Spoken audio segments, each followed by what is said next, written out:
sampai bab napa? Paslun apa niki? Faslun yahruju minal farji salah satu dima. Oke, saya awali. Assalamualaikum warahmatullahi wabarakatuh. Syafaati Nabi Muhammadin sallallahu alaihi wasallam wa bi karamati Syabdul Qadir Jailani khususan mu'alif hadal kitab Lahumul Fatihah.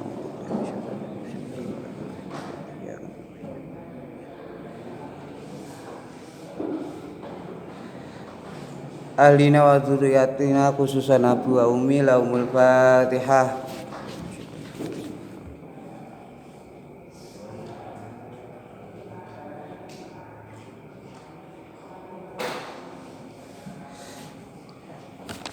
Sampai wa aqalu tahiru baina khadzataini niku mboten. Sebelumnya kita ulas sebentar ya, berarti darah yang keluar dari alat kelaminnya perempuan itu yang umum hanya ada 3. Berarti napa? Yang pertama damul haid wa nifas wa istihadhah. Pun kemarin kan sudah dibahas untuk lamanya daripada darah haid itu berapa? 15. Kemudian rentetan antara kedua haid 2, berarti batas sucinya berarti antara rentetan haid ke-1 dan haid yang kedua berarti sela-selanya seminimnya harus 15. Pun. Kemudian pengertian dari haid damul haid niku napa?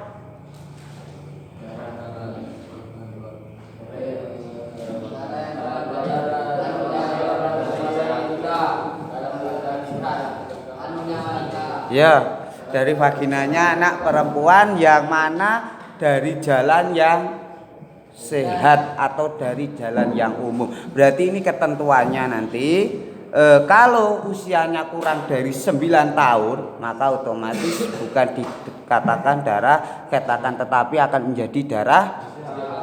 Terus untuk pengertian istihadah sendiri. Pun itu gampang, paling gampang. Oke, anak darah sing metu duduk wayahe haid ambek duduk wayahe nifas maka dikatakan istihadah. Pun bismillahirrahmanirrahim, lanjut melih wa aqalu tahiri baina khadzataini nggih. Utawi titik-titik suci antarane haid loro iku khamsata asara 15 dina 15 apane yauman dinane. Wala hadalan ora ana wates utawa langan li aksarihi maring wakehe haid. Wis, berarti batese itu gak ana wilangane. Semisal kalau yang paling sedikit itu adalah 15 hari, tapi bisa jadi itu 6 hari. Loh, 6 hari ya gak ono. Yang umum itu paling sedikit batasnya wong haid itu pinten? Batas antara haid 1 dengan haid yang kedua 15 hari. Lah itu bisa saja lebih daripada itu karena di sini diterangkan wala hada li aktsarihi, berarti tidak ada batas untuk lebih banyak haid itu, gak ada batas. Yaumi gak ada batas. Berarti bisa saja antara 3 bulan baru haid bisa saja. Atau mungkin 1 tahun karena nggak ada batasan paling memakai pun. Tapi paling sedikit harus 15 hari. Jika ada darah keluar dari vaginanya perempuan yang kurang dari 15 hari setelah haid suci itu dikatakan istihadah. Tapi lah nek terus misal ini biasanya orang yang KB melakukan KB biasanya 3 bulan kayak haid atau 4 bulan bisa haid 1 kali pun. Kita lanjut wa qalu zamani takhidhu utawi titike zamane fihi ing dalem zaman sapa mar'atu wong wadon iku tis isinina pinten 9 tahun. Pun berarti kalau belum mencapai batas 9 tahun maka belum dikatakan darah haid. Kita lanjut. Wa qalu hamli Wa qalu hamli utawi titik-titike hamil iku sitatu ashurin 6 bulan. Wa aksaruhu utawi wakeh-akeh hamil iku arba'ina sinina 4 tahun.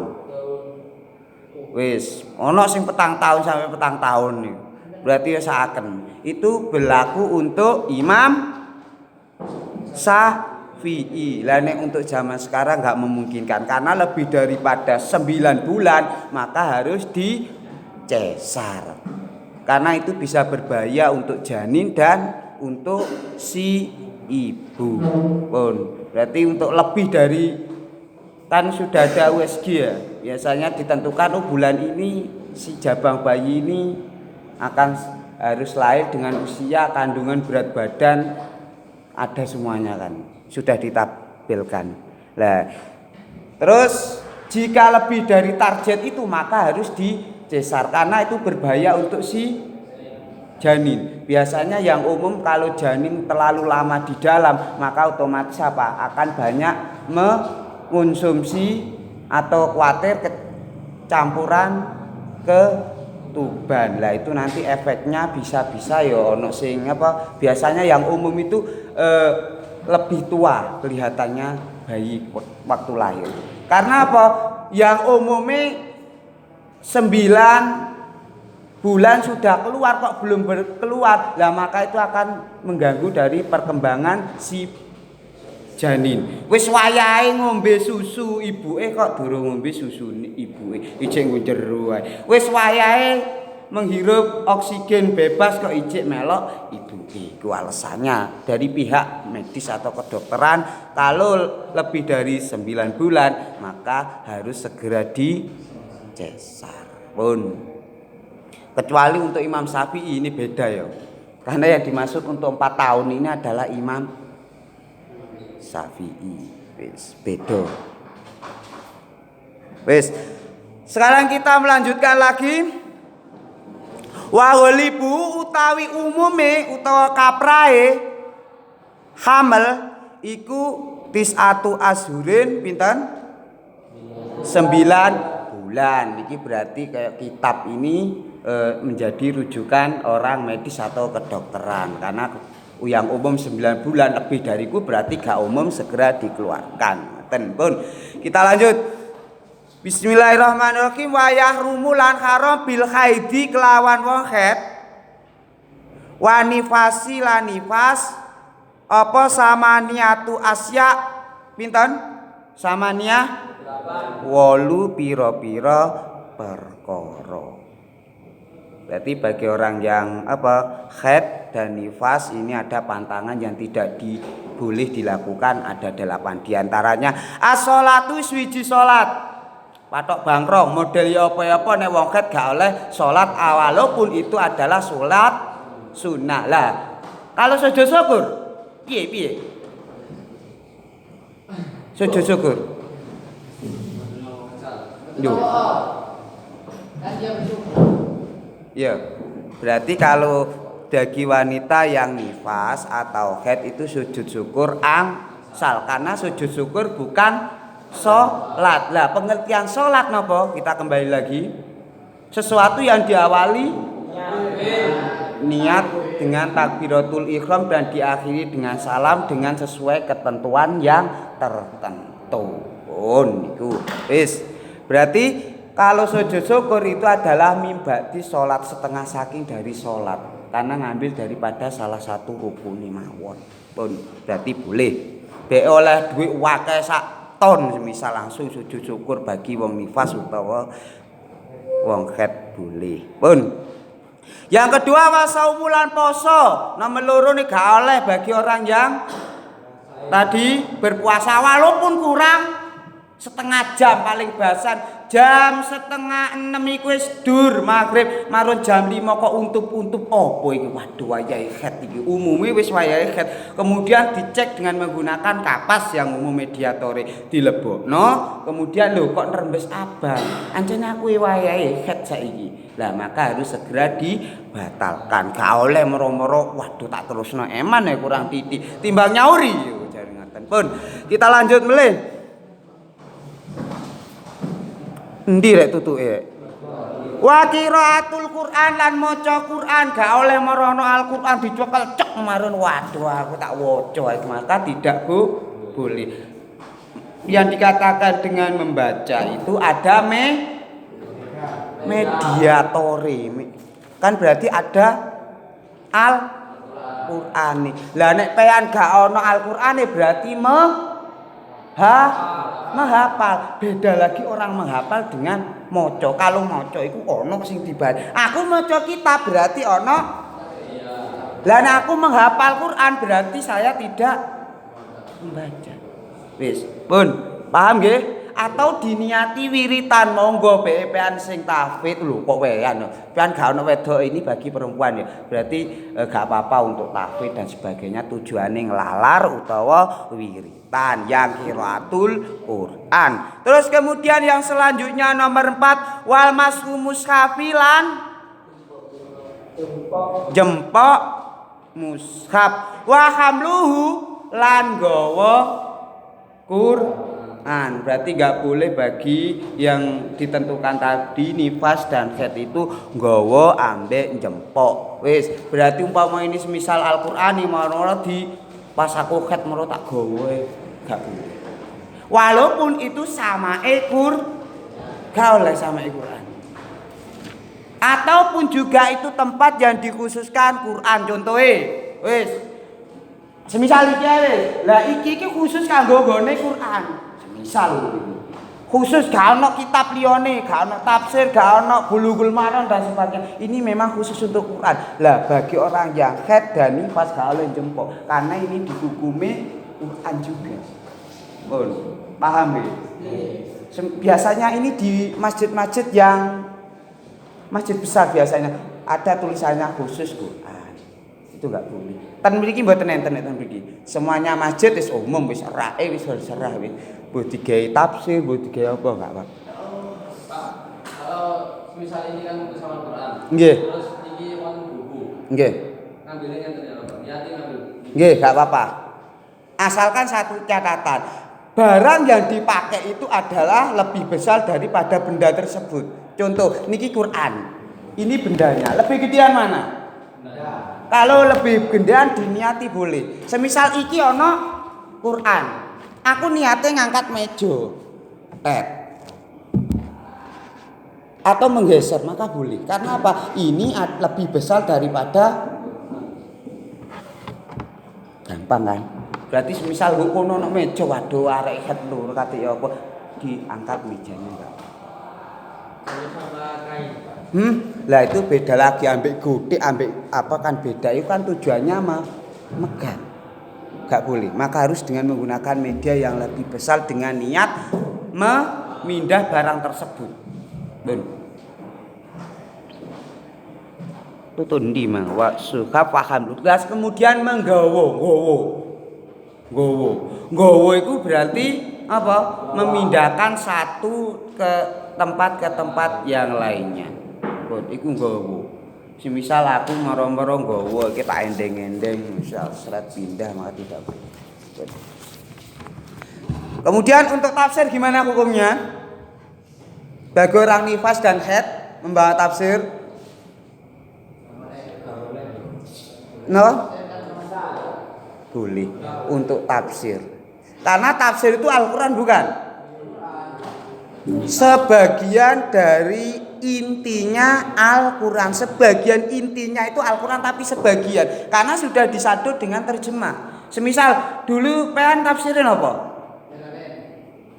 Tafsirin dulu kelas 3. Ibris lah. Untuk Ibris itu dikatakan apa menurut kalian? Quran apa tafsir apa? Tafsir. Quran. Tafsirnya dulu bukan Qur'annya dulu, tafsir Al-Qur'an berarti mendahulukan tafsirnya dulu. Dari segi pemaknaannya sudah beda. Kalau Qur'an tafsir sebenarnya sama kan, tetapi mana kandungan lafaz yang paling banyak antara kedua itu maka akan merubah bentuk. Semisal Quran, lah nek akeh terjemah maka akan menjadi tafsir karena banyaknya terjemah. Atau memang edisi spesial yang bagian dari Al-Qur'an. Contohnya ana arek apalan, lho ariku khat lho. Nih, ariku khat kok nggawa Quran, padahal yang dibawa adalah sejenis lampiran jus-jusan itu bagian dari Al-Qur'an. Pun itu sudah didesain menjadi sebuah terjemah menjadi tafsir boleh. Tapi nek murni Al-Qur'an walaupun separuh, walaupun sama itu nggak boleh, ataupun sobeannya itu kan murni Quran nggak boleh. Tapi kalau itu disetting atau dibuat dengan tujuan bukan untuk Quran maka ya monggo-monggo aja. Semisal tafsir atau terjemah Quran atau juz amma. Terus kemudian apa milih biasanya? Yang umum. Atau protolani sih biasanya di hafid itu kan sudah ada tanda-tandanya. Kemudian atau Quran yang banyak biasanya itu apa ya? Yang umum itu terjemah pinggir-pinggiran baik bahasa Indonesia atau dengan pegon pun. Mungkin ada yang perlu didiskusikan. Kenapa? MQ boleh, itu kan sudah desain tersendiri. Mimba di Quran sebagian dari Quran bukan murni Quran. Kenapa? Ten HP ini ku Al-Quran apa aplikasi? Aplikasi bukan Al-Quran. Kalau baca lewat HP Loh, nggak masalah. Tapi kalau itu diniati wiritan lagi-lagi itu, berarti bukan semena-mena karena hamil nggak boleh marun golek HP. Nah, sebenarnya kalau orang yang itu diniati wiritan pakai HP itu bukan Al-Quran karena mengandung daripada sebagian Al-Quran, bukan itu dikatakan Al-Quran karena tujuan pertama HP itu adalah alat komunikasi yang mana di situ ada media namanya aplikasi untuk Al-Quran pun. Ngoten nggih? Tapi nanti kalian menemukan fikih di jenjang lanjutnya akan dibahas lagi, ojo kuwatir. Nek kan gak iso jawab, ya berarti nanti kalian jangan menemukan sendiri. Kadang ya dari saya kalau ditanya, waduh aku tepak turu piye berarti gak iso jawab atau kurang sinau nih. Nanti kalian akan menemukan sendiri hal-hal yang mungkin kalau didiskusikan tidak terpecahkan. Selanjutnya wadukhulil masjid. Nggih, bener nggih. Wadukhulul masjid lan manjing ing dalam masjid. Wis, untuk mlebu ning jero masjid ini tidak boleh kalau nggak ada tujuan yang penting atau keadaan darurat. Wis, kalau gawene wong haid utawa nifas leye-leye turu-turu kok masjid enggak boleh. Maka harus di luar. Jika mana itu memungkinkan, dia harus di dalam masjid ya monggo-monggo aja. Satu syaratnya harus memakai softtek. Karena kalau tidak memakai softtek, maka hukumnya tetap haram. Model yo apa gak oleh. Karena yang dikhawatirkan satu itu ndredese atau membuat najis suatu masjid tersebut. Karena kan nggak boleh masjid. Nek musola, ya monggo-monggo nggak apa-apa. Nanti kita bahas lebih lanjut. Wa tawafu lan tawaf wawat ulan wati. Wati itu atau jima atau bersetubuh.